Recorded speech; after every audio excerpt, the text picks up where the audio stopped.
CA मी करतोय. CA मध्ये माझी पहिली परीक्षा होती. पेपर होता, फर्स्ट अटेम्प्टच होता.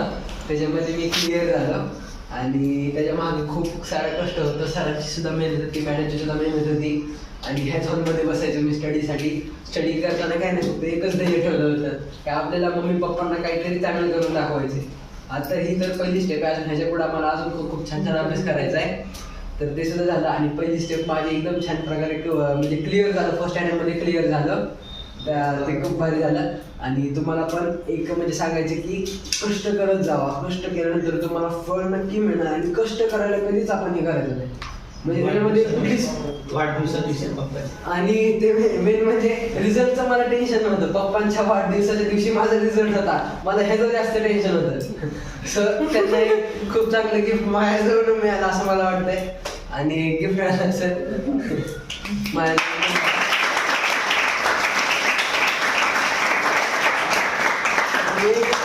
कधी पण तुम्ही विचार करता आपल्या करिअर बद्दल. करिअर हे आपलं खूप मोठं आहे. ह्याच्यावर आपल्या करिअर मागं आपले मम्मी पप्पा असतात, आपली फॅमिली असते. तर एवढं सांगायचं की ध्येय ठेवताना सगळ्यांनी एकदम मोठे जर का मोठी विचार ठेवले, चांगले विचार ठेवले तर तुम्हाला त्यात काय ना काहीतरी मिळणार ना. सो मोठी विचार ठेवा, थिंक बिग. तुम्हाला नक्की काय ना काहीतरी मोठं मिळणार आहे. आणि त्याच्या मागं कष्ट करत राहणं हे आपलं परम कर्तव्य आहे. आणि कष्ट केल्यानंतर तुम्हाला हे यश नक्की मिळणार. आणि विचार मोठा करायचा, गोल मोठे ठेवायचं, तुम्हाला यश नक्की मिळणार. आणि मोठंच यश तुम्हाला नक्की मिळणार आहे. सो त्यामुळं विचार मोठे करा, विचार चांगले ठेवा. आणि अभ्यास पण खूप करा. जर तुम्ही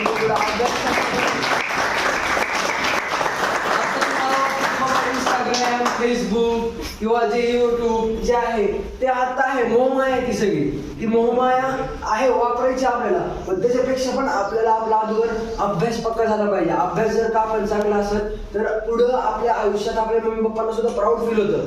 सांगताना मम्मी पप्पांना पण किती प्राऊड फील होत असेल की माझ्या मुलाने असं केलं, माझ्या मुलाने असं केलं. ते प्राऊड फील त्यांना झालं पाहिजे.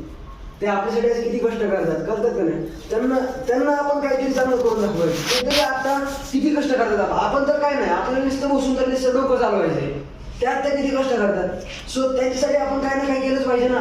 एवढं चांगली आपल्याला लाईफ दिली त्यांनी यात. आणि काय विद्यार्थ्यांकडे तर काहीच नसतं. ते तर रँक होल्डर येतात. आपल्याकडे सगळं असतं पण आपण त्याचा यूज करत नाही. सगळं असतं आपल्याकडं. आपल्याला बाबा दररोज 2 टाइम जेवण मिळतं.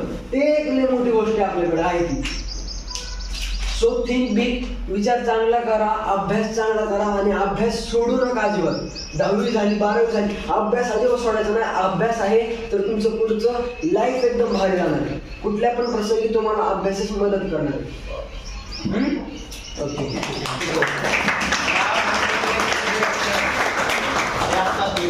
सांगले ते अनमोल असे शब्द सगळ्यात महत्वाचे म्हणजे की तुम्ही विचार मोठे ठेवा, तुमचं ध्येय मोठं ठेवा. आणि ते ध्येय मोठं ठेवून उपयोग नाही तर त्याच्यासाठी तुम्ही काय केलं पाहिजे, मनापासून त्यासाठी प्रयत्न केले पाहिजे तर यश मिळतं. आणि ते यश मिळवण्यासाठी फेसबुक हे जे तुम्ही बघता ते बघण्याचा दृष्टिकोन फक्त एकच की अर्धा 1 तास ठीक आहे. पण मेन आपण आपल्या करिअरसाठी वेळ द्या. आणि त्यांना एक असं सांगत होते की आपल्याला सगळ्या सुखसोयी, त्यांच्याकडे असे काय त्यांचे मित्र आहेत की त्यांना सुखसुविधा नव्हत्या. अक्षरशः काय मुलं काम करून शिकतात पुण्यात CA. आणि काय ना तर अक्षरशः काय मुलं अशी होती की त्यांना रूम सुद्धा नव्हती. कुठल्या तरी एक आज ह्या 2 मित्रांच्या रूमवर झोपणार, कोण दुसऱ्या रूमवर झोपणार, कधी दुसऱ्या दिवशी दुसरीकडे जाणार, तिसऱ्या दिवशी तिसऱ्या रूमवर जाणार. म्हणजे मित्रांच्या अशा रूमवर. CAला भरपूर मुलं असतात ना करताना तिथं. तर त्यावेळेस ते काय करतात, असं एखाद्याचा प्रॉब्लेम असतो तर तो असं राहून सुद्धा काय जर CA झालेले विद्यार्थी. म्हणून त्यांना एक थोडक्यात असं सांगायचं होतं की काहीकडे सुविधा नसताना सुद्धा ते उच्च ठेवतात, उद्दिष्ट मोठं ठेवतात आणि ते साध्य करतात. तसं तुमच्याकडे सगळ्या सुविधा आहेत तर त्या सुविधाचा पुरेपूर फायदा घ्या. आणि तुम्ही हुशार आहात, तुम्ही म्हटलं नाही, फक्त उद्दिष्ट तुमचं छोटं पडतं, मर्यादित तुम्ही तुमचं उद्दिष्ट ठेवता. म्हणून तुम्हाला असं वाटतं की आपल्याला काहीच जमत नाही. उद्दिष्ट मोठं ठेवा, मला ते पार करायचे आणि मी करणार आहे. त्याच्यासाठी फक्त प्रयत्न करत राहायचं. यश देत असतो. पण तुम्ही यश न म्हणजे प्रयत्न न करता जर तुम्ही नुसतं मला हे व्हायचंय ते व्हायचंय तर यश मिळणार नाही. फॉर एक्झाम्पल कुठलं खेळण्यावरनं तुम्ही उदाहरण घ्या. तुम्ही नुसतं मला लय क्रिकेट आवडतं, मला लय क्रिकेट आवडतं, मला लय जमतं. तुमची जर प्रॅक्टिस नसेल तर तुम्हाला लगेच आज मला चला क्रिकेट खेळायला तुम्हाला लगेच जमणार आहे का? त्याला काय लागतं? सातत्याने प्रॅक्टिस. काय लागतं? आणि सपोज तुम्ही खेळायला गेला तर तुमचं अंग किती दुखतं बघा. का बरं? सवय. आणि जर सातत्याने प्रॅक्टिस असते एखाद्याला, समजा फॉर एक्झाम्पल हा मुलगा रोज खेळतो काहीतरी ग्राउंडवर जातो, रोज क्रिकेट खेळत असं 2 तास, आणि त्याला म्हणलं चल क्रिकेट खेळायला, हे चांग दुखणार आहे का? त्याला काय? एखादा रनिंग स्पर्धेत भाग घेतो, त्याला रनिंग आवडते, सगळ्यात बेस्ट वैयक्तिक खेळ. कारण का? त्याच्या स्वतःच्या एकट्याच्या ह्याच्यावर असतं यश. आता फॉर एक्झाम्पल रनिंग, तुम्ही रोज रनिंग करताय आणि रनिंग स्पर्धेत तुम्हाला भाग घ्यायचा, मोठं उद्दिष्ट आहे तुमचं.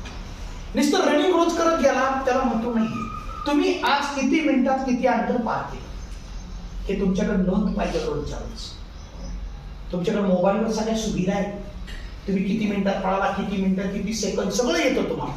ते जर तुम्ही उद्दिष्ट ठेवलं की मी आज 1 मिनिट 17 सेकंदात बाबा एवढं अंतर पडलो, एक 8 दिवस तेवढंच रेकॉर्ड होते का? त्याच्यापेक्षा कमी कसं करता येईल? हळूहळू करायचं असतं. तसंच क्रिकेटमध्ये असतो. क्रिकेटमध्ये सुद्धा रोज हळूहळू प्रॅक्टिस करायची. पहिल्यांदा कसलाही कितीही चांगला बॉलर असला तर आपल्याला बॉल प्लेट करता येईल का? प्लेट करून 1-1, 2-2 रन काढता येतील का? नंतर आपल्याला चेंडू वळवता येईल का? मनगट शाहीने बॉल आपल्याला मारता येतील का? क्रिकेटमध्ये पण टिप्स असतात खूप. आता तुमचे इथले कोण जे तुम्ही काय जातात त्याच्याकडे अकॅडमीमध्ये, ते तुम्हाला टिप देतात का मला माहित नाही. पण क्रिकेट खेळताना सुद्धा त्याला लय टेक्निक असतं. त्याला नुसतं बॉल प्लेट करता नाही, त्याला वळवता पण आले पाहिजे बॉल. बरोबर आहे का?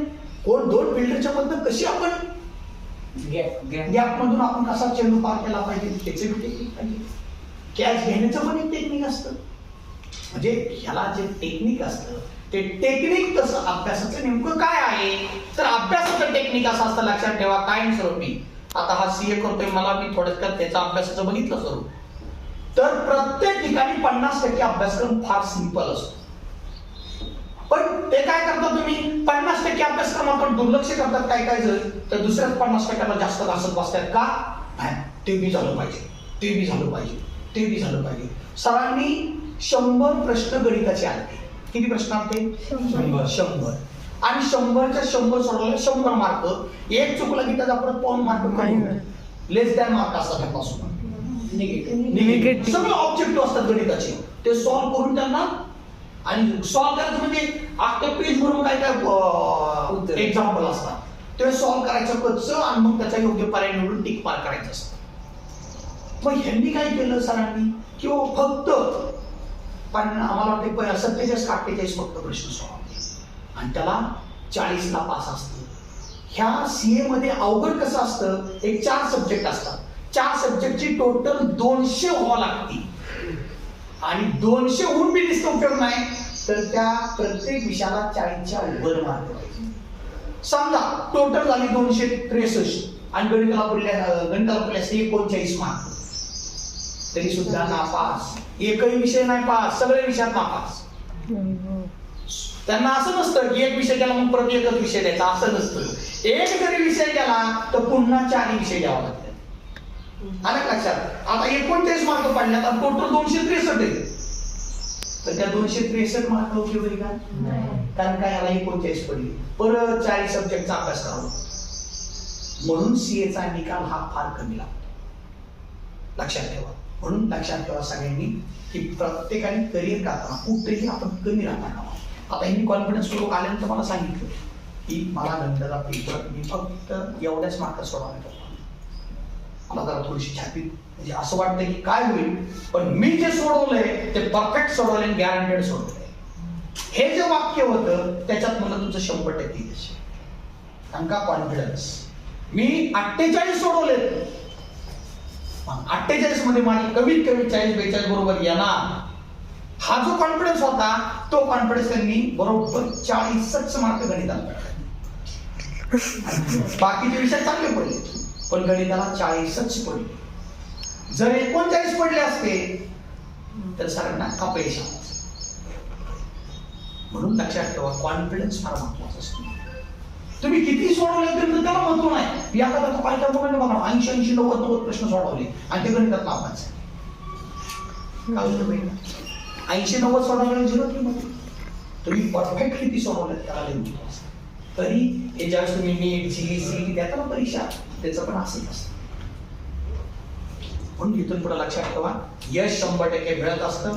त्याच्यासाठी प्रयत्न करा. प्रयत्न केल्यावरच यश मिळतं. विनाकारण यश मिळत नाही. ओके. आणि आज